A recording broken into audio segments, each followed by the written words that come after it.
Hello future coders, welcome back to Takla coder. और आज हम सॉल्व करने वाले हैं geeks for geeks CPOTD which is make array elements unique. इस प्रॉब्लम में सिंपल हमें क्या करना है कि हमारे पास एक एरे दिया हुआ है, उसके अंदर जो भी डुप्लीकेट एलिमेंट है उनको इंक्रीमेंट कर देना है और सारा एरे क्या हो जाना चाहिए, यूनिक हो जाना चाहिए। मतलब कोई भी एलिमेंट या कोई भी नंबर बोल लेते हैं कि इसमें नंबर जो दिए हैं वो सारे के सारे यूनिक हो जाने चाहिए, रिपीटेशन नहीं होनी चाहिए। लाइक मतलब 1 2 3 है तो 1 2 3 रहना चाहिए, 1 1 2 नहीं होना चाहिए। तो ये 1 2 बार आ गया ना, ऐसा नहीं होना चाहिए। यूनिक एलिमेंट सारे बना देने। एंड मैं आपको बता दूं ये प्रॉब्लम है मीडियम लेवल की, लेकिन मैं इस कोड को बहुत ज़्यादा बेसिक बनाने वाला हूँ। तो अगर आपने अभी प्रोग्रामिंग स्टार्ट किया या आपने अभी मेरी जो बिगिनर लेवल वाली जो प्लेलिस्ट में क्रिएट कर रहा हूँ, coding for beginner to become advance coder वाली, उसको अगर अभी देखना आपने स्टार्ट किया है तो भी आप इस प्रॉब्लम को सॉल्व कर सकते हैं। बहुत ही आसान सी होने वाली है ये प्रॉब्लम और इसका सोल्यूशन भी।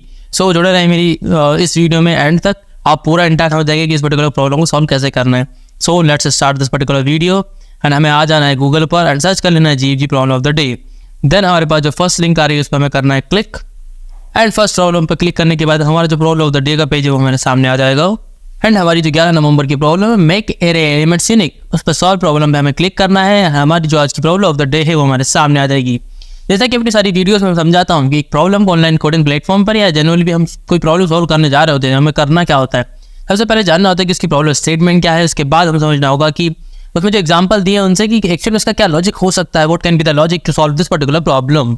एंड उसके बाद में कुछ कंस्ट्रेंट्स को देख के हमारे कोड को हमको ऑप्टिमाइज तरीके से सोचना होता है कि हम जो हमारे एग्जाम्पल को देख के जो लॉजिक सोचते हैं वो उतना ऑप्टिमाइज नहीं होता। जब वहाँ पे कंस्ट्रेंट पड़ता है कि भाई साहब लॉग एन टाइम में करना है, लॉग एन लॉग टाइम में करना है, तो आपको समझ में आ रहा होता है कि क्या क्या चीज़ें, क्या क्या कॉन्सेप्ट आप यूज़ कर सकते हैं। अगर आप बिगिनर लेवल पे है तो आपका जो लॉजिकल थिंकिंग उतनी ज़्यादा नहीं हो सकती क्योंकि आपने बहुत सारे कॉन्सेप्ट पढ़े नहीं होते हैं। लेकिन मैं आपके लिए इस प्रॉब्लम को बहुत ही ज़्यादा आसान करने वाला हूँ। तो पढ़ते हैं इसकी इस problem statement. Given an array ARR, your task is to find the maximum number of increment operation required to make all the elements of the array unique. And example कुछ यहाँ पे दिया हुआ है, ठीक है। No value is the array should occur more than once, ठीक है। एक कोई वैल्यू होगी जो एक ही बार आनी चाहिए, मतलब कोई सी वैल्यू है तो ना one operation value can be increment by one only, ठीक है। एक वैल्यू को एक से हम बढ़ा सकते हैं, ठीक है। पहला एग्जांपल देख लेते थे इसी बात पे। हमारा एरे दिया है 1 2 2, ठीक है।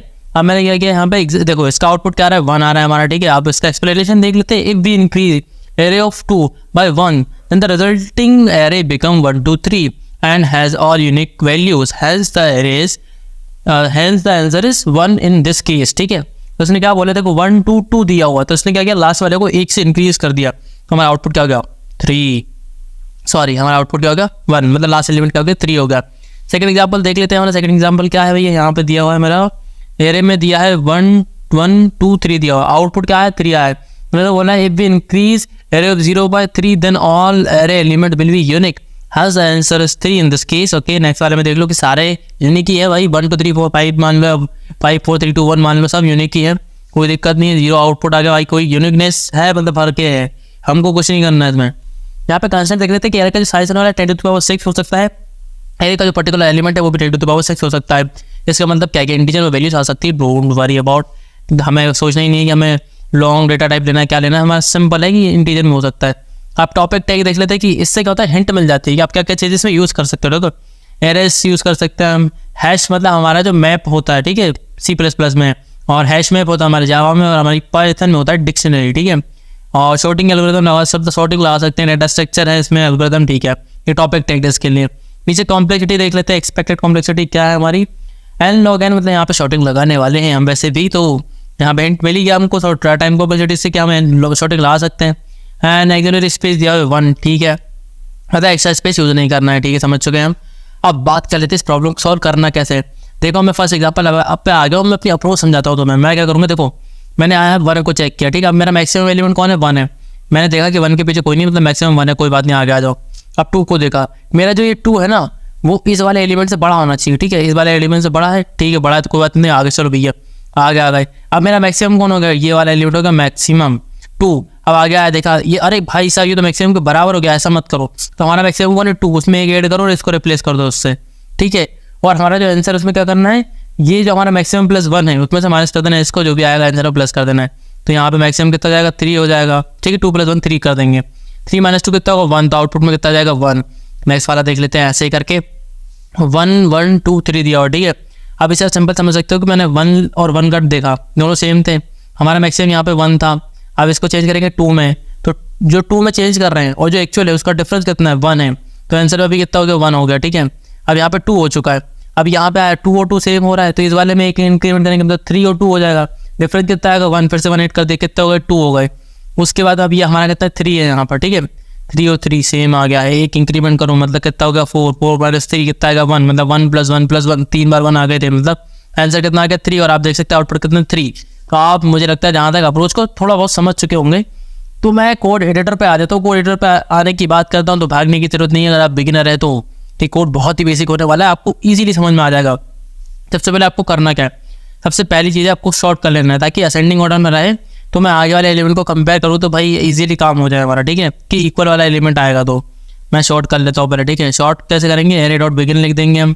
मैं पहले की वीडियोस में भी ये सॉल्व बता चुका हूँ, ये जो एल्गोरिथम हमारी शॉर्ट वाली जो इनबिल्ड है उसके बारे में।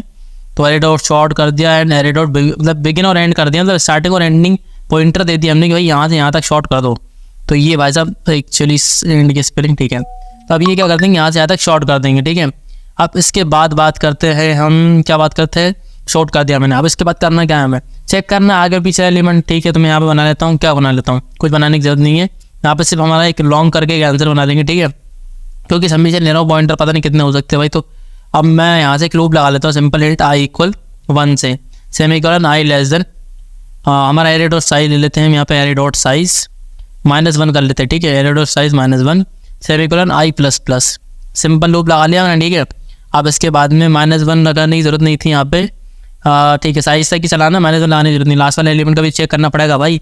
तो अब मैं यहाँ पे सिंपल कंडीशन क्या चेक करनी है, अब मैं क्या सेकंड एलिमेंट पे आ चुका हूँ, तो मुझे चेक करना है सेकंड एलिमेंट है वो क्या छोटा या बराबर है फर्स्ट एलिमेंट के। ऐसा अगर होता है तो हम अपना काम चालू कर देंगे वैसे कि मेरा एरे 5 जिस एलिमेंट में मैं खड़ा हूँ वो छोटा या बराबर है मेरे पिछले एलिमेंट से, ठीक है, अगले से नहीं, पिछले एलिमेंट से, i-1 से। ओके, अगर ऐसा होता है तो क्या करना है सर, कुछ नहीं करना। हमारे आंसर में क्या करना था मैंने बताया था आपको, प्लस इक्वल करना है हमें। क्या प्लस इक्वल करना है कि हमारा जो एरे ऑफ i था, ठीक है, i-1 जो जिस एलिमेंट पे हम है उसके पीछे वाला एलिमेंट क्या है, मैक्सिमम एलिमेंट मान के चल रहे हैं उसको हम। अगर वो मैक्सिमम है उसका आगे वाला से छोटा हो रहा है तो क्या करना है, मैक्सिमम में 1 ऐड करो और आगे वाले को अपडेट कर दो, ठीक है। मैक्सिमम में 1 ऐड कर दिया, आगे वाला अपडेट करना है, तो इनका डिफरेंस जो होगा वो हमारे आंसर में हो जाएगा कितना हमने बढ़ाया है। तो हमारा जो डिफरेंस हो जाएगा क्या, एरे ऑफ i से ले लेंगे, ठीक है, सेमीकोलन लगा दिया। अब हमारा जो एरे ऑफ i जिस पे एग्जिस्टेंट अभी खड़े हुए हैं उसको क्या करना है, अपडेट कर देना है। तो मैं अपडेट कैसे कर सकता हूँ उसको, एरे ऑफ i लिख दूंगा एंड इक्वल में क्या कर दूंगा, एरे ऑफ i-1 + 1 कर दूंगा, ठीक है। ये होगा अपडेशन भी। अब बाहर आके सिंपल आपको कुछ नहीं करना है, रिटर्न आंसर कर देना है एंड सेमीकोलन लगा के कंपाइल न करके आपको चेक कर लेना कि ये पर्टिकुलर कोड आपके सैंपल टेस्ट के जो इस पर्टिकुलर क्वेश्चन पर लगा हुआ है उस पर रन कर रहा है या नहीं। तो लेट्स सी। सो आप देख सकते हैं कि हमारा जो कोड है सैंपल टेस्ट पे रन कर चुका है। आप इसे सबमिट करके चेक कर लेते हैं कि जितने भी इंटायर इस पर्टिकुलर क्वेश्चन पे टेस्ट केस लगे हुए हैं सब पे पास कर पा रहा है नहीं। तो हमारा कोड है रेडी फॉर इवैल्यूएशन के लिए एंड अब देखते हैं कि हमारे कोड मतलब जो हमने लिखा है वो सब पे पास कर पाता नहीं। ओके, तो इसने सारे टेस्ट केस को सक्सेसफुली पास कर लिया है एंड लेट्स सी। एक बार और हम अपने कोड को देख लेते हैं हमने क्या किया। पहले एक शॉर्टिंग लगा दी, शॉर्ट कर दिया, उसको असेंडिंग ऑर्डर में जमा दिया। उसके बाद हमने एक आंसर वेरिएबल बना ली जो क्या करेगा, हमारा जो एक्चुअल आउटपुट आने वाला है कितने बार हमको अपडेशन करने पड़ेंगे उनको सेव करता रहेगा। उससे सिंपल सा एक लूप लगा लिया मैंने। पहले एलिमेंट पर खड़ा क्योंकि मैं मान के चाहता हूँ जो स्टार्टिंग एलिमेंट है वो मैक्सिमम एलिमेंट है, ठीक है, शॉर्ट करने का तो मैक्सिमम एलिमेंट है। उसके अगला वाला एलिमेंट अगर उसके इक्वल हो जाता है, ठीक है, या फिर उससे छोटा हो जाता है, छोटा तो होगा नहीं क्योंकि हमने शॉर्टिंग लगाई तो इक्वल ही होगा। इक्वल हो गया तो उसको क्या करेंगे, अपडेट कर देंगे। अपडेट वाला कोड मैंने लिख रखा है, आप देख सकते हैं कि आंसर में मैंने क्या कि जो मेरा मैक्सिमम एलिमेंट उसमें +1 कर दिया और माइनस कर दिया जो नया एलिमेंट आया उसको, और फिर नया एलिमेंट को क्या कर दिया मैक्सिमम से अपडेट कर दिया। नया एलिमेंट हो गया हमारा मैक्सिमम। अब हमारा i मैक्सिमम हो गया तो अब i+1 पे जैसे जाएंगे ना तो अब i+1 के लिए मैक्सिमम कौन होगा, i होगा, तो वो क्या हो जाएगा i-1 हो जाएगा। ऐसे करके सीक्वेंस चलता रहेगा। तो that's about today's problem. Man आप देख सकते हैं कि बहुत ही ज़्यादा सिंपल मैंने इस कोड को बना दिया है। हालांकि ये मीडियम प्रॉब्लम थी, 4 पॉइंट हमें दे रही थी, बट इस प्रॉब्लम को हमने बहुत ही बेसिक बना दिया है।